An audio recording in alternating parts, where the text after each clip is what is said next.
Well, hello everybody. Swamp Fox News coming at you. Like, subscribe, and share. Listen, I'm just sitting at the doctor's office waiting on my mom again. This is I had to bring her back again. She's not doing real well and trying to get it figured out. So please pray for her. But while I'm sitting here, I'm just going to do a quick video, and it's going to be me talking about my channel, about my page, who I am, and things that I do. So if you don't want to, and why I'm running my channel the way I am. So if you don't want to listen past this point, go ahead and feel free to leave. If you want to stay, then that's what I'm going to be talking about. As my channel grows, I know I'm getting new people, and a lot of you older people, that started watching me in the beginning know how I am, know that I like to talk. I'm not only an auditor, I'm a blogger as well. I've admitted that, and I talk about a lot of different things. Sometimes I give my opinion, and I do run on. Now, I want to keep all my subscribers. Some of you like listening to me. Some of you don't, and that's fine. So as I'm growing and learning, I'm going to be changing my, the way I do things, because I want to keep my subscribers happy, okay? But I also want to run my channel the way I see fit too. So I'm either going to do things two ways.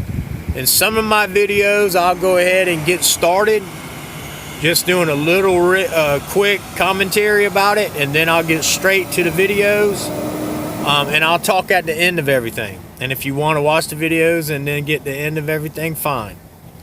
Y'all can listen at the end. If not, after watching the videos, you can go, because I do appreciate y'all, and I don't want to waste y'all's time. Or if I don't do that, then I'll post in the description where to go to the timestamp. Like this morning, everybody's giving me a hard time, and I understand why, because you probably didn't read it, but I did post to go to 8:50 if you want to pass my talk. So I understand that a lot of people missed that, and that's okay. But from now on, just look. If there either will be a timestamp in the description, or if there's not a timestamp, then that means most of my commentary is going to come at the end. I'll always open with a little bit of a commentary, but not much. Oh wow, that's pretty cool. I'm gonna walk over here. I might get stung a little bit, but I'm not allergic. But we have underground hornets here, bad in South Carolina, and I'm gonna roll up my window that way if I gotta run to get back in my van. Because I ain't gonna mess with them, but I'm gonna go over there and video them a little bit. They're living it. I guarantee you, I wish I could go inside that hole out that tree where they're going, because there'll be millions of them in there. I don't want to aggravate them, but let's see how close I can get, see if I can zoom in enough for y'all to see them. See all of them flying in and out that hole? I don't want to get too close, because they will swarm you. There's millions of them though. Look at that.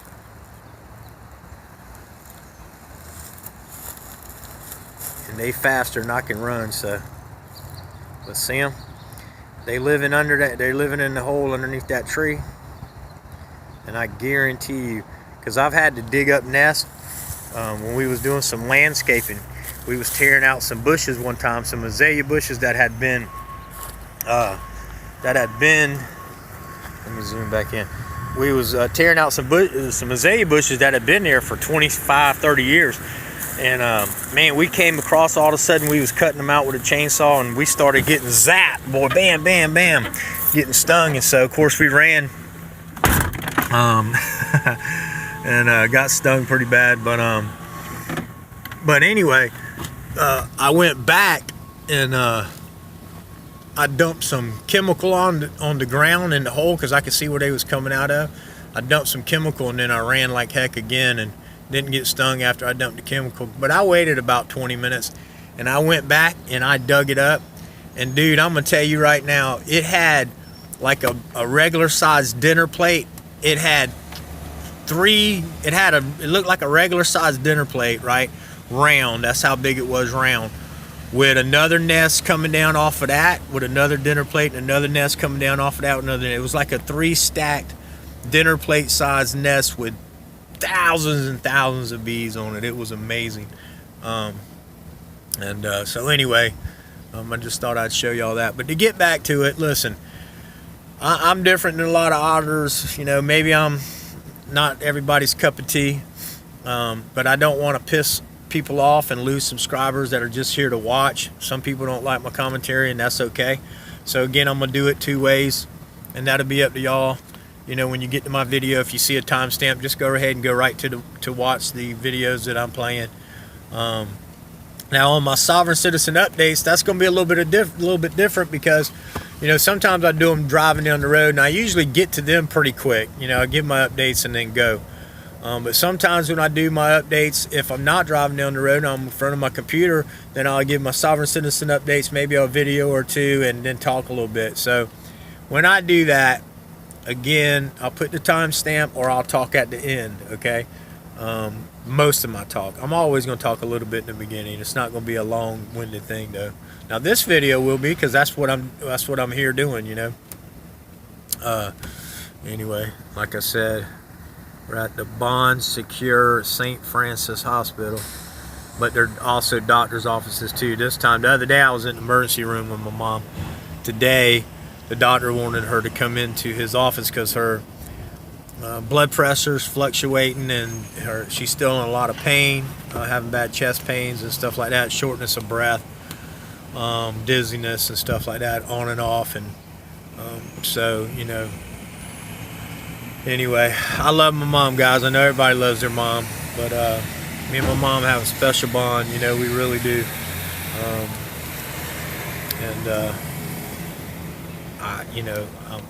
I'm just hoping and praying that God leaves her here with me. I'm a Christian, and I've told y'all that, and I'm not trying to get religious on anybody who's not, but I'm just saying this is my belief. But the people who are, that'll pray for my mom, please do that. I sure appreciate it. But like I said the other day, a lot of people pray, if it's God's will, let it be done. No, I don't want that. I'm not asking for that. And there's actual scripture in the Bible, you can look it up, to where you're allowed to pray to ask God not to have his will. And that's what I'm asking. I don't want him, if his will is to take my mom from this earth, I don't want that. But I don't want her to suffer either. So I'm asking him to heal her and leave her here with me and my family. My brother, we're all close, and we surely don't want to lose our mom. So if you'll pray for us and her, that'll be great. And again, pray for it too, if it is his will that he was planning on taking her, not to let that happen, and to just heal her and leave her here. I'd really appreciate that. So that being said, this is the ABCs of me.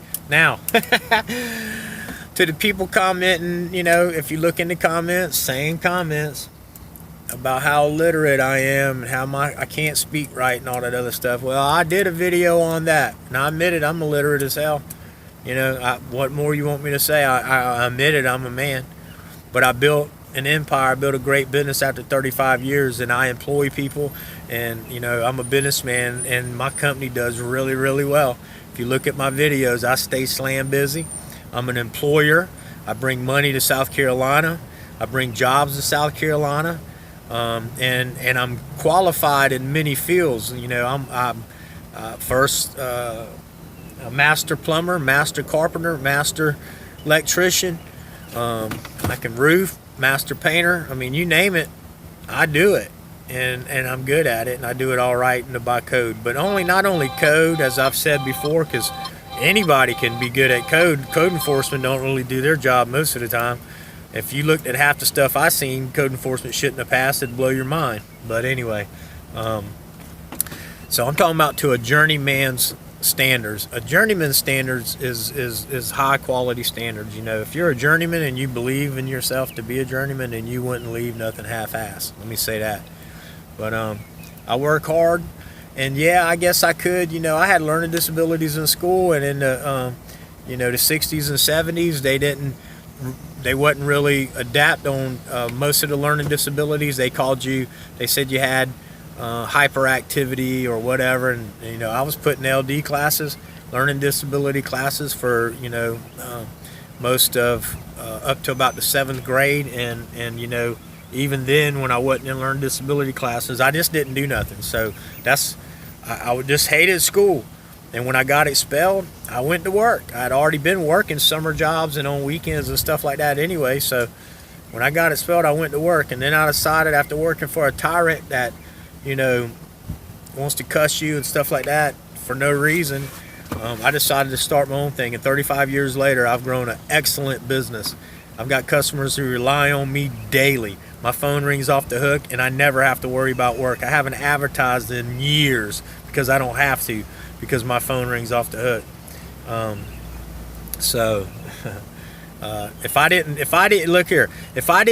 If my phone didn't ring today, and I'm not exaggerating, and the reason I say this, look, people who know me watch these videos, so I would never lie to y'all.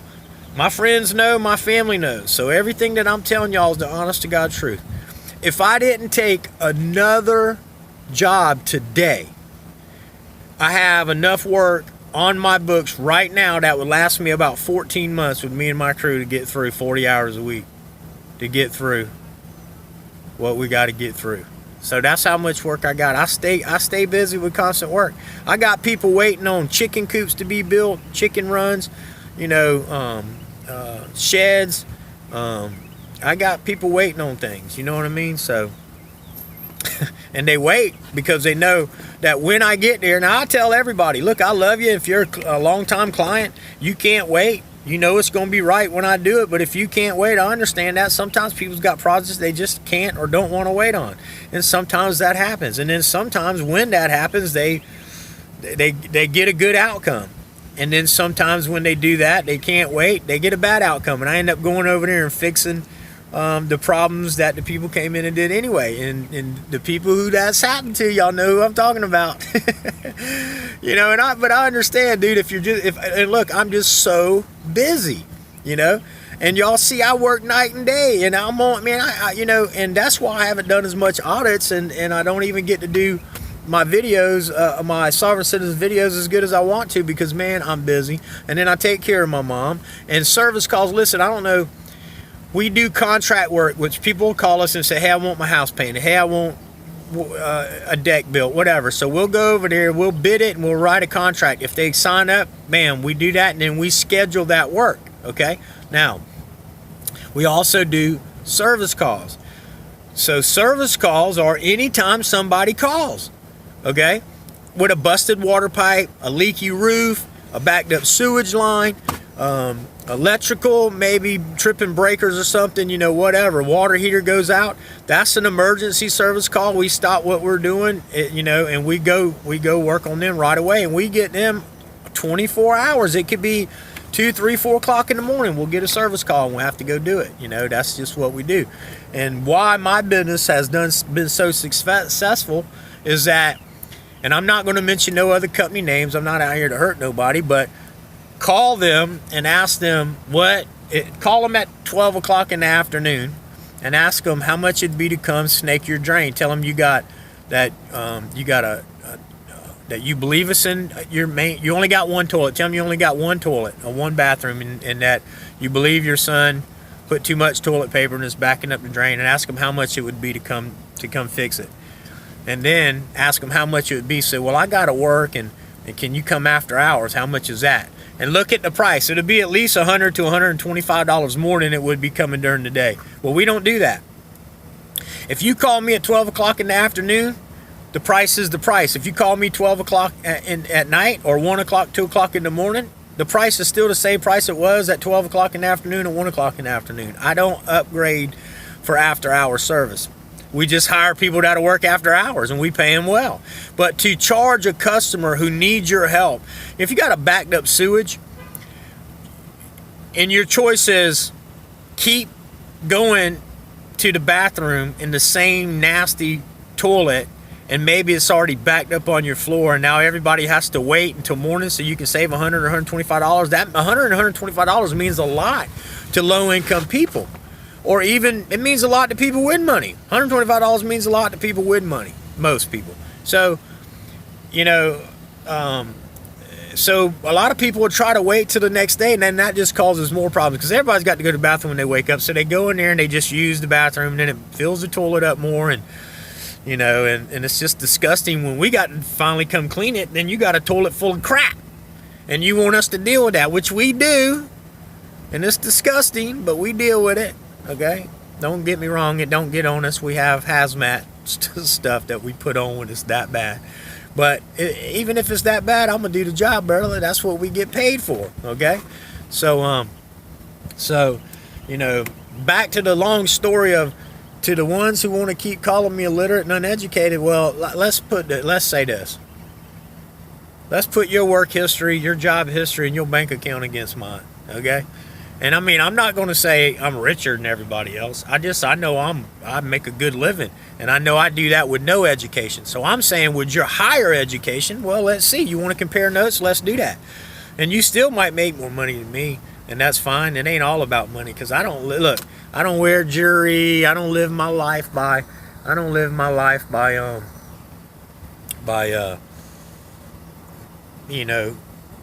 all that stuff. I do have nice things. Don't get me wrong. I have some toys and some nice things, but I earned them, and that's fine. But and I ain't bragging no means. I worked hard for everything I got, man. I'm an uneducated.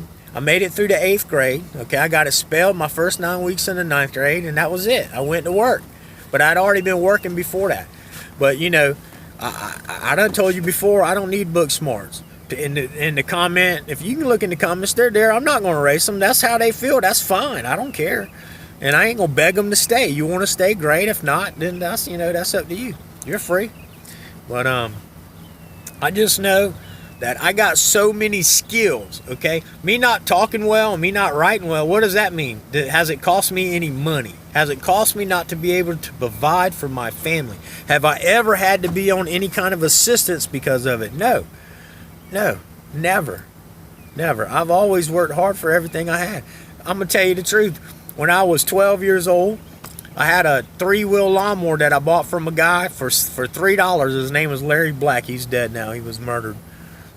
He was a friend of mine when we was growing up, and the lawnmower broke on him, and this was already an old raggy Tecumseh lawnmower. Didn't even have a Briggs and Stratton motor, but it had the front left wheel had rusted on the frame so bad it rusted the hole out and the wheel fell off. So I literally had to, and it was the left front wheel, so I had to take my hand and hold up on the left side while I used that lawnmower. But I bought it from him for $3 because it still ran. Now it didn't have the pull start on the top with the spring that took the string back. The top was gone, and it had the little wheel, the little white wheel that usually held the spring underneath the metal thing. Okay, you would put it on top, wind the string around it, and pull it. So the whole time that flywheel's turning, that thing would chop the heck out of you if you wasn't careful. But of course, I always was. And I took that lawnmower and I worked all summer. And people said, "Why don't you buy your new lawnmower?" Because it worked, just like my old Sony phone I told you about, our camera I told you about the other day. It's a 2010, but it still works. So if it still works, if it ain't broke, don't fix it. So I don't waste money frivolously. Even though I make good money, I still don't waste it. But so I took that 3-wheel lawnmower, and because it was still working, and I wanted other things first, so I bought a mini bike and a go-kart, and I was going around the neighborhood cutting grass. I'd say $7 for your front yard, $15, $7 for the front yard, $10 for the back, which would have been $17 altogether. Because where I was growing up, the backyard was always bigger than the front, so you charge a little less, because a lot of people would say, "No, skip it this week and come next week and do all together." So I would do that because I'm not turning down business, so I'd cut the front, work a little harder next week, get the $17 to get the back too. And bought a lawnmower, a mini bike, and then once I had that, then I worked towards getting a lawnmower, and I did. And man, I worked roofing. I worked with Frank Sangalo. He taught me how to roof. Man, I just went to work, and I just learned so many things, and this is what I do. So y'all can call me all the names you want, and you can say whatever you want about me. That's fine. But I laugh because, look, here's the thing about a lot of educated people, right? I'm not only educated with common sense, and I know I ain't got no book sense, but I'm educated with work skills, like I told you. But I'm also a country boy. So I was raised, my uncle taught me on his farm how to drive tractors and stuff like that from, early on up. I think by the time I was 10, I learned how to drive tractors, and it was easy, no problem to it. I knew how to drive a truck because he taught us how to drive the trucks. And he taught us, he's the one that basically really taught me how to drive. because my dad wasn't there for me when we was young. My mom and dad was divorced before I was born, so he wasn't there for me in my childhood. But that's okay. He's passed now. I'm not going to talk bad about him because we made up before he passed, and when he was a part of my life. So that's okay. Everybody makes mistakes, but anyway, I've had some good and bad, man. I haven't always been a perfect person. You know, my mom did the best she could raising 3 boys, and I got in trouble growing up because she was there to raise us and did the best she could, but her work schedule, like when we was at school, she was at home. So then she worked a shift to where when we got out of school, she was going to work. So we had all afternoon, we had 9 hours to get in trouble. You know what I mean? And I got in a lot of it. Now, my oldest brother didn't get in much trouble. He was a straight arrow pretty much of the family. He was in ROTC and Boy Scouts and all that stuff, and that was great. And me and my middle brother, I do have a middle brother, but he's kind of fell away out the family, and we reach out to him all the time. But he's got his own problems and whatever. But he was in trouble with the law along with me. We was always getting in trouble.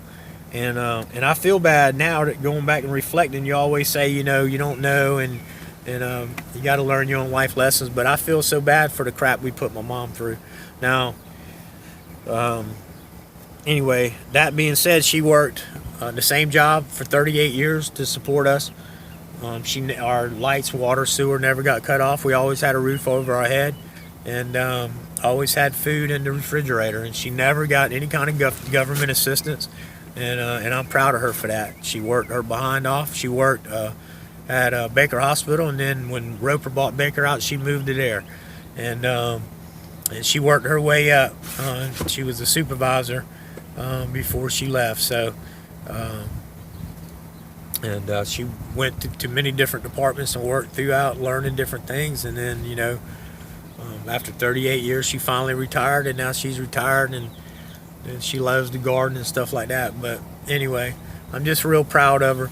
And but I didn't do much in school, man, and it is what it is. And but no, they mentioned in the comment, why don't I go get some schooling, and then they'll be back to check on me, and they might subscribe later. But hey, you don't never have to subscribe to my channel, even if I went and got educated, which I'm not going to do. Like I said, if you needed education to make money, then I would have went and got one, but I didn't. I ain't got $100,000 in school loans either. These people that go out there and think that they're doing real good getting this college education, they go spend $150,000 to get a $70,000 job. You know what I mean? That makes no sense. They'll go get an education, it costs them $150,000, and then their top pay is going to be $70,000 in the field that they work in. So they're going to have to work 3 years, 4 years at just paying back that student loan just to get to where they can start keeping any of their paycheck. So how smart is that? Now, I'm not putting down college educated people, because a lot of college educated people are millionaires and billionaires, but there's some that's not. So anyway. That being said, I'm going to go ahead and cut this short video. I don't want it to get too long. Just know that I love you all. Let's let each other be our own selves, but support us in our life. If you don't want to watch my videos, skip ahead to the timestamp. If you do want to watch, then, comment and tell me what you think. I love you all, and I hope you have a great day. God bless everyone.